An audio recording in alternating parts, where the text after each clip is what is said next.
Welcome fans, and thank you for tuning in to this unboxing and review by Monster Truck Classics of the Spin Master Monster Jam series. And we're going to unbox Avenger. For the first time, we take a look at the Spin Master's take of the Avenger truck.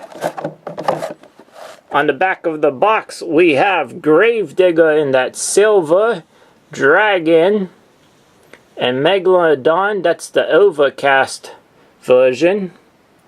There's Brodozer with those beadlock rims. Zombie, Earthshaker. There's two versions of Earthshaker, if you didn't know. El Toro Loco in the training trucks, which everyone is looking for. The legacy trucks that Avenger is in. And you get a minifigure and a poster, of course. So let's go ahead and we're going to unbox Avenger. Since this truck is based off of the 2017 version of Avenger, I also brought out my Avenger from the Hot Wheels version from 2017. But here we go. A nice minifigure. He's holding a steering wheel. And here we go with Avenger. It's looking really good.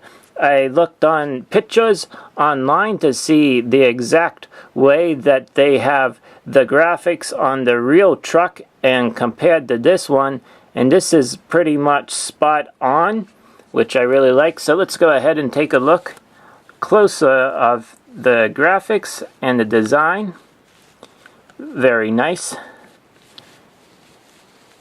Now in the front there, we always have that grille in the front, which on the real truck it looks different, but you know, all the molds that they're doing and everything are pretty much the same, but at least we do get the lights and the grille in the front.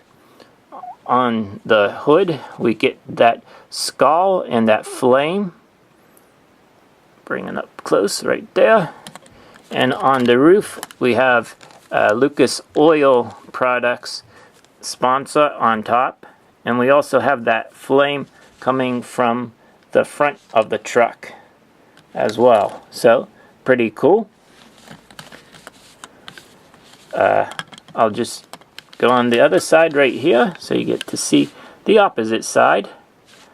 So on the back then we have the Lucas Oil Products sponsor on the back.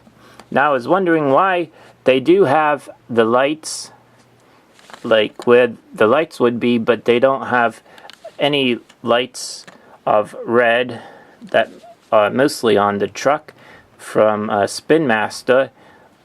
But they probably left that off because of the picture that I saw. The truck didn't have decals for the lights on the real truck, so maybe that's why they left it off. So that's how much they're looking at the trucks. The wheels go very nice with the color of the truck body, but it would have been nice also if they left it gray and then just had the rims around with the green for the beadlocks. That would have been cool too. And that would have really finished it off very well. Hopefully you enjoyed this review